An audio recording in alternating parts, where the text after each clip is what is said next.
And now it is the pain for Annabelle. Hey, thoughts, Arashi, for the drafting phase?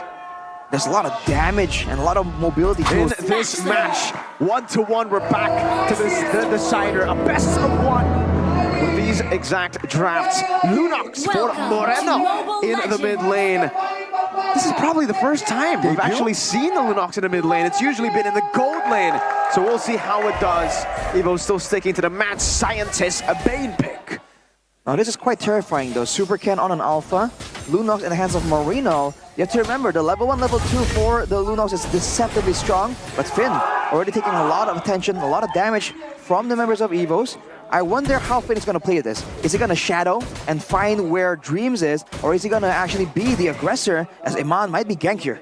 Let's see, ladies and gentlemen, it's going to be Dreams trying to pressure, but yes, the approach from the side of Bigetron should be pacing, right? With Matilda, it's going to be create a lot of tempo and expect Bigetron play a fast pace. And the rotation. Pull yourself together for Dreams to get more flickers, more ways to really make the big play happen. 2 agilities though for both the Phobias and the Valentina. So roaming is definitely in the minds of EVOS and the emblems by IndieHome here. But Wilderness Blessing and agility for the Lunox and the Mathilda. So you can see that they're attempting to be a lot more active in the early game. It seems like EVOS is dealing with it quite well. Yeah, and in this winning lane for Iman, it's actually going to be quite tough because Dreams was able to get some damage down. Oh my god, look at that piercing damage from Natko. Ooh, really zoning Iman from taking these minions, but he has gotten the job done already. He was able to shove the wave into the turret so that the turret will push the wave back to him, and maybe he's going to set up for a freeze this time around. Both Super Ken and Annabelle also hitting their level 4 power spikes to go and contest on these pseudo-utility junglers. This is as utility as it gets in this meta. All the utility available, but Super Ken goes aggressive here, but again, no real big engage available. Floppy makes the first move though. Yep, Demonic Force with the circling eagle, and Super Ken finds the turtle. Dreams will fall, and they will collapse onto his Floppy, who has the Demonic Force. Vengeance pops here, Super Ken quite low. With the cover though, Super Ken will not be able to find the escape. Walker finds the assassination there. It's 3 kills onto his Bigetron. There might be a mistake by Natko. Too ambitious, but he is able to flicker away. What a chaotic skirmish. It ends up 3-2, but the neutral objectives are still over for Bigetron. And Imani got a free lane. Natko took the Spear of Destruction. In the end, I think it was still worth it for Natko to take that. He got a kill, and he's still going to be able to make it to the bottom lane to get those 2 cannon minions. But doesn't change the fact that Bigetron now have a 1,000 gold lead with a very scary comp to give a 1,000 gold lead too. That was a crazy fight though, out of nowhere. I believe the final stage from Super Luke was able to actually group up 4 members, and then the combo straight up with the Alpha. Funny enough, we've kind of foreshadowed it in the first match of today, I believe. We talked about, Alpha in a combo with a great fighter is devastating, and you're seeing that play out here for Bigetron. You can see EVOS, they're sending Dreams to try and be annoying, try and find something, but it won't be allowed to them by Bigetron. And look at the mid-prio, the rope. Oh, that's circling eagle onto his Annabelle. Good final slash. Annabelle, though, will fall. Now with Dreams with a heavy spin, almost taken down there. Was able to space out, and Glocken was also to provide cover. Bottom lane, you can see that. Natko might be ganked. Oh, 3v1. It's not a good time, and Natko goes down in the hands of Moreno. Glocken looking to salvage something, does not get it. That's the triple threats. The bottom side there was overwhelming for Natko. This is why the Mathilda was picked up in the first phase. They're just so active. Super Ken. See here with the Spear of Alpha already connected. Demonic Force trying to sustain, trying to buy time as well, but the final slash will break his tempo. Fluffy goes down. Look at Moreno. Oh, circling eagle on towards Dreams. The damage won't be enough for Finn to find the finish. You know, EVOS Glory, they're a little bit late on towards the mute. They're everywhere with this Mathilda, and now they're gonna invade Annabelle, forced to retry. No. Free turtle to Super Ken, a 3,000 gold lead. For Bigetron Alpha, some slick movement from Glocken. Let's take a look at the audience prediction in favor, actually, for EVOS Glory. Wow. Interesting result right here from the audience predictions. Bigetron definitely not believing in that. That Mathilda We talked about how Bigetron is so good at rotating, even more so than EVOS. Now with the Mathilda in their hands, you can see it's about to get a lot worse coming in. And you can see the items here. War Axe for the Alpha, already for the sustain. Thunder Belt for the Arlet. That's Dreams. Push a Super Ken into the turret. Pins Super Ken down. The damage will be enough to take him down as well. Now Dreams very low. Moreno with a clutch basic attack there. Finds the trade. Clockendall deals a lot of damage on towards Finn. And Mono, so bold there, standing the front lines. Now they want more. Annabelle here. Whoa! Give out damage, but take a look at the damage here. And Mon goes down. Moreno will not be able to find the payback, but Annabelle in a peculiar position. Oh! Moreno collects the double. Will he find the triple? Clockwood in trouble. Finn will be there to provide the assist. It's Battle of the Mages. Clockwood wins this one. Moreno says, I am him! Flickers forward, loses out on a big bounty still though. 6-0 now, first kill over, and that's a big shutdown to Clockwood. That was not value at all, but it sure as hell was entertaining. The massive gold lead now down just to 1,000. On the bright side though, for Bigetron, Annabelle is only level 8, man. While all of this attention is drawn out by Moreno, Super Ken has been farming up a storm constantly on this Alpha while still being able to gank, while still being able to impact the rest of the map. As the turtle comes through, the lane actually is kind of matched, kind of balanced on the top side. But Eman, wait a minute, that's a Golden Staff Roger. It's the attack speed build making a return no. to the Roger. This is not the Thunderbelt build that we know of. Super Ken. Yep, it's gonna be Super Ken securing the turtle. Heavy spin here. Defensively, flickers out, but the damage will not connect. Oh, never mind, he survives. No, Bigetron will move onwards with the flicker final slash. Annabelle will not be able to defend the base turret, but Fluffy will. Bigetron, Fear of Alpha connects all to shoot. Damage will be enough to take Fluffy down. It's going to be Bigetron again, just rolling, steamrolling on this lead.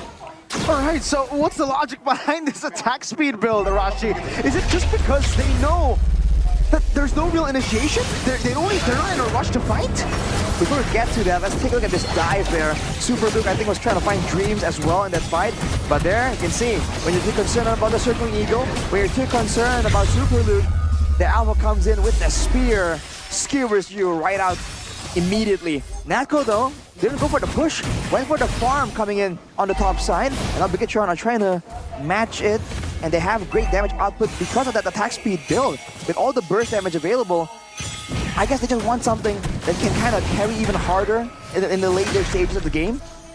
And now if we take a look back at the game, right, the problem for EVOS Glory has been the fact that, that's a 3-man knocker, final slash. Good recovery though, and they will reposition as well. Moreno now will try, well, not commit on towards the fight just yet here. EVOS Glory, they managed to clear the top lane wave. So back to the point, the problem for EVOS Glory is the fact that they don't really have any way to initiate. It's really more of a reactive composition, even with the Phobius, right? The gap close is not there, and when you do decide to fight, your team better commit with you. We saw it earlier up top when he was ganked. The way he escapes is by fighting, by winning the fight. Now Dreams is caught. He pins him on down, but the fall damage there wasn't evidence. The damage though will connect on towards Finn. Fluffy Vengeance. No, it's irrelevant now. EVOS Glory stands with 4. It's a roam for EXP. And it's Finn, yeah, for Fluffy, that trade. I don't know, at this point, is Finn worth the trade for Fluffy? It's 0-4 to 1-2, and it's the main engage and escape tool for Bigetron.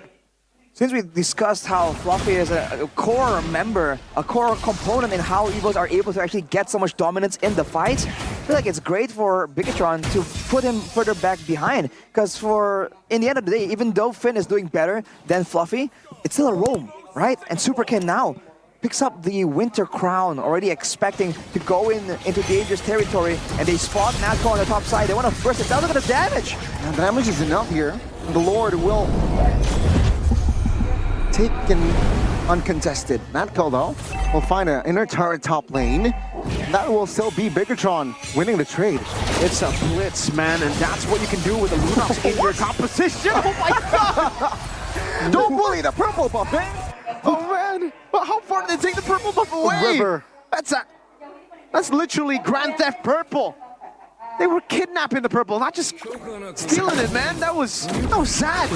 I don't think I've ever seen the purple buff taken at the river, bro. Yeah, right. They held him for ransom. And they succeeded, man. Now, no buff for Annabelle. And again, all they can do is stop the dive. But what can you do when the dive comes in layered, right? Layering of ultimates and spells has always been a strong suit for Bigetron. We've always complimented them all the way from week 1. Now you're seeing it again. EVOS not sure when to pop the heavy spin, not sure when to pop the deadly catch. All right, the Lord is still the first Lord, and EVOS Glory, they will be able to defend their base certain bottom side of the map. Natco dealing the wave top lane as well. Good defense here, executed by EVOS Glory, and Bigetron, no window for a fight or even a siege. Still the first Lord. Bigetron will definitely struggle to go for the end here. But Eman, I think the main problem for Bigetron Alpha, if they had gone for the normal composition, would be Siege. Oh my god, that attack speed build! Ooh. Yeah, Dreams definitely can't be tanking a whole lot of that. This is how much damage Eman is doing. Imagine how much damage a 6-1 Moreno on a Lunox will be doing later on. That will certainly be a burst down. Let's take a look at the items once again, Arashi. Do they have the items to end the game with the next Lord? Moreno in particular has the concentrated energy, so that is a massive buff to his survivability. On top of the Brilliant Order, now he has an extra chance at sustaining on top of the Flash of the Oasis, by the way. Same thing for Super Ken, already with the Queen's Wings. They jump on Dreams here most likely, but they won't commit, stealing the orange buff away from Annabelle. This is the problem. EVOS, they have damage, but Bigetron have both damage and sustainability. Everything is built into each other. And that is how they're able to actually outmatch EVOS, despite the fact that on paper, all of these AoE tools are still available for EVOS.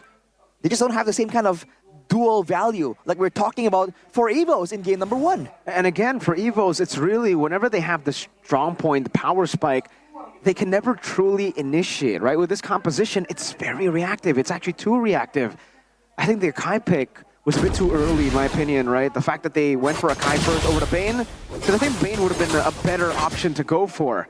Then you go for Akai as last pick if you see, you know, a way in. But now the fact that they were able to pick up Lunox and Alpha as their last picks kind of stops the Akai from being a problem.